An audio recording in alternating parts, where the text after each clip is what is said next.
Here comes another important tip from the Personal Defense Network.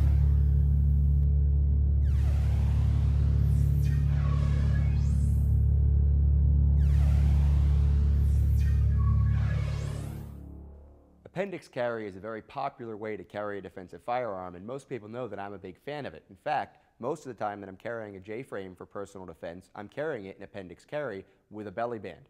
Now that presents some special situations when we're in unorthodox shooting positions. We need to be very aware of the fact that we're probably going to be covering ourselves during presentation, and keeping our finger off the trigger becomes incredibly important. Now, some people don't like appendix carry, and this may be one of the reasons they don't like appendix carry. We may also see situations where you don't train in appendix carry realistically, or some instructors won't let you train, some ranges won't let you train realistically with appendix carry, very simply because you are going to be covering yourself. You don't have to practice this live. You can practice it with a dry gun, but make sure that you do practice it and be realistic about the fact that you are covering yourself in the extreme critical incident situation where you're going to be scared, you're going to be rushing, and you really need to be disciplined about having your finger off the trigger. So if I put myself into a situation, for example, where I've fallen down on the ground onto my stomach and I'm carrying appendix, I'm going to need to recognize that threat and come back in to grab my gun. When I do, obviously this gun right now, when it comes out of that holster and is pointed down at my legs, past my midsection, I'm going to be orienting it just like I would if I were coming off the hip, but there's no way to avoid the reality that this gun at this moment is covering a lot of vital stuff, including my femoral artery, maybe on the left side, maybe on the right side. As I come up, now I'm clear. I'm pointed at the ground, I orient, I extend, touch, and press. At this point, I can come back in, maintaining my position in the high compressed ready, assessing my environment, and then if I need to, I can go back to the holster. And again, this is a two-handed procedure as I go back into an appendix carry belly band holster, and I want to be sure that I'm not covering myself any more than I absolutely have to, or at all if possible. So I come back in with the gun pointed out.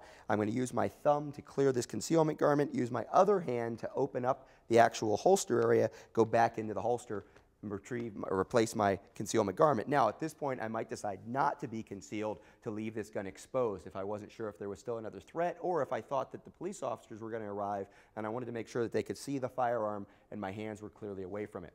Anytime that we're dealing with any unorthodox shooting position from appendix carry, we want to be aware of this issue of covering ourselves. If I go to a seated position, again, same thing.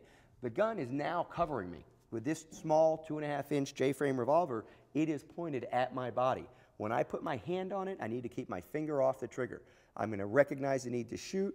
I'm going to reach down. In the case of appendix carry, unlike hip carry where I move my leg to the center, I'm going to leave my legs open, reach down, clear my concealment garment. At this point, the gun is going to be pointed at me. My trigger finger is indexed well away from the trigger on the frame, so that if I have a grasp reflex, if I'm startled, I'm not going to be yanking the trigger and shooting around into myself. I orient, extend, touch, press, come back in, assess, get back up, and again, carefully and as smoothly as possible, get that firearm back into the belly band, back into the holster, probably leaving it exposed at this point in case I need it again, or if I have a responding police officer that I want to see exactly where that gun is and know that I am not a threat. Appendix carry is a little more complicated and potentially less safe than carrying on the hip, but it's ultimately more convenient for a lot of people, especially with a compact gun like this J-frame revolver. If you choose to carry this way, you need to be aware of its limitations, you need to be aware of the dangers, and be sure to practice proper and safe technique. Be sure to check out the Personal Defense Network for more important tips just like that one.